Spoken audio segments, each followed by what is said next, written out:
Bonjour et bienvenue dans ce nouvel Apo Critique Ciné qui sera divisé en deux parties et qui se penchera sur l'équipe de Guy Ritchie, donc sur Sherlock Holmes.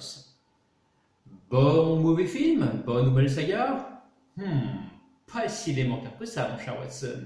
Vous le saurez tout de suite après le générique.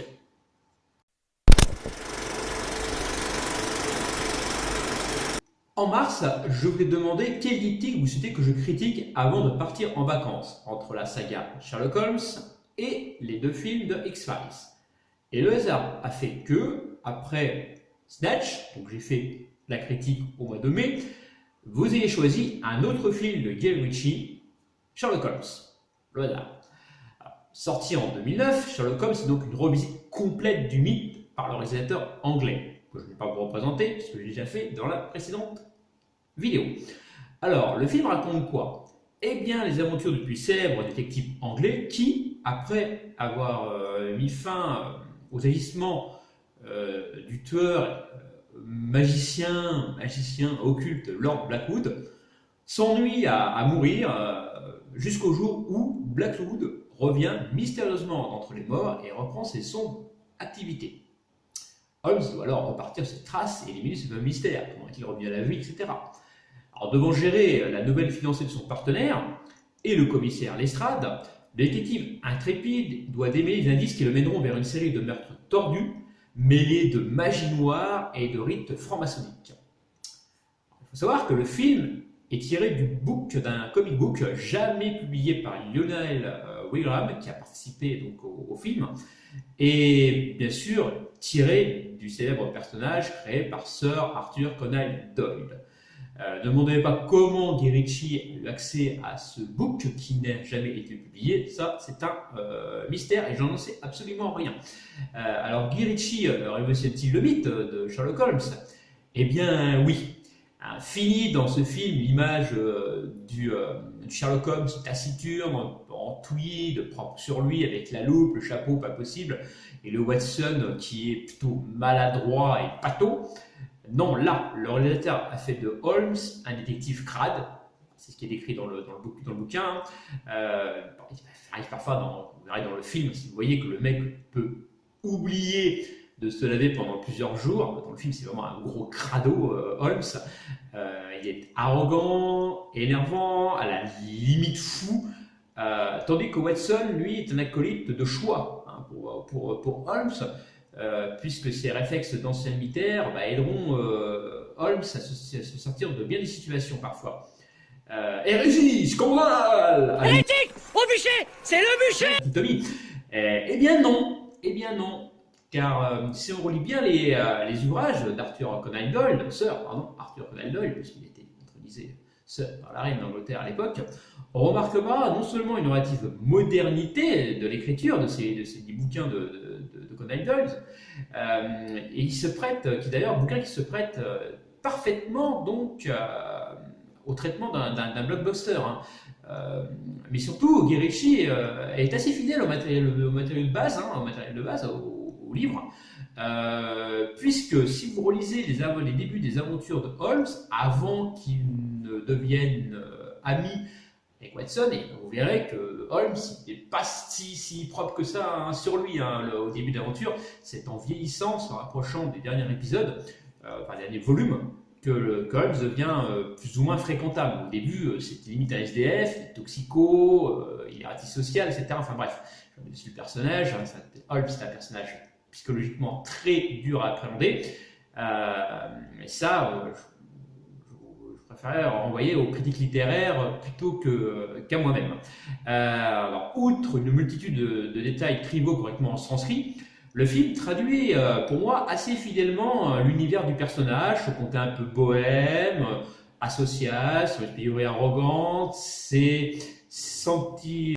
Ouais, c'est pas faux. C'est éternel, on va dire, voilà. Déduction infaillible, il a une déduction vraiment, le sens de la déduction vraiment infaillible, Holmes. Quant à Watson, jamais dans les bouquins, il a été dit qu'il était idiot. Après, en plus, d'après la légende, c'est Watson lui-même qui aurait écrit les bouquins d'Arthur Conan Doyle. Oui, d'après les légendes, Holmes aurait vraiment existé. Sir Conan Doyle n'aurait jamais existé. Ce serait Watson qui aurait écrit les bouquins. Ce serait un pseudonyme. Enfin, bon, bref, pareil, je ne vais pas m'étaler sur le sujet, hein, la théorie du complot. Donc pour moi, c'est une invention. Donc le Watson qui est complètement pâteau et Holmes qui serait propre sur lui. Bon, il faut savoir que l'œuvre est passée dans le domaine public, hein, donc forcément, l'adaptation au cinéma et en film ou en série, hein, depuis des années, Holmes il en a pris pas mal dans son grave, hein, un peu comme Dracula, hein. Petite vidéo qui vous en dira plus. Alors, bien sûr, ce film, il ne faut pas se cacher, il doit son succès au couple Robert Downey Jr. Jude Law, qui vraiment crève l'écran. Robert Downey Jr. Incarne dans ce film un Holmes parfait. Love est excellent dans son rôle de Watson. Le couple fonctionne superbement bien à l'écran. On sent la complicité entre les deux bonhommes derrière l'écran. Hein, ça passe super bien.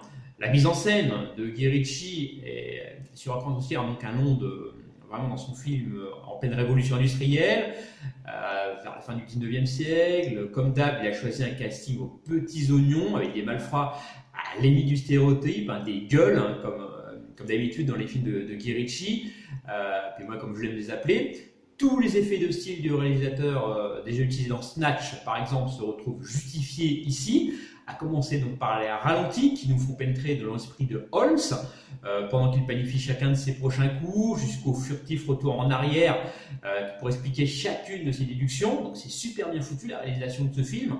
Le scénario du film, il tient plutôt bien la route, hein. Chaque événement étrange prend son sens quand il est expliqué par Holmes, hein, qui il fait des déductions, il fait non, vous voyez bien que c'est pas occulte, ça s'explique scientifiquement comme ça. Dans l'ensemble, le film, pour moi, est tout simplement génial.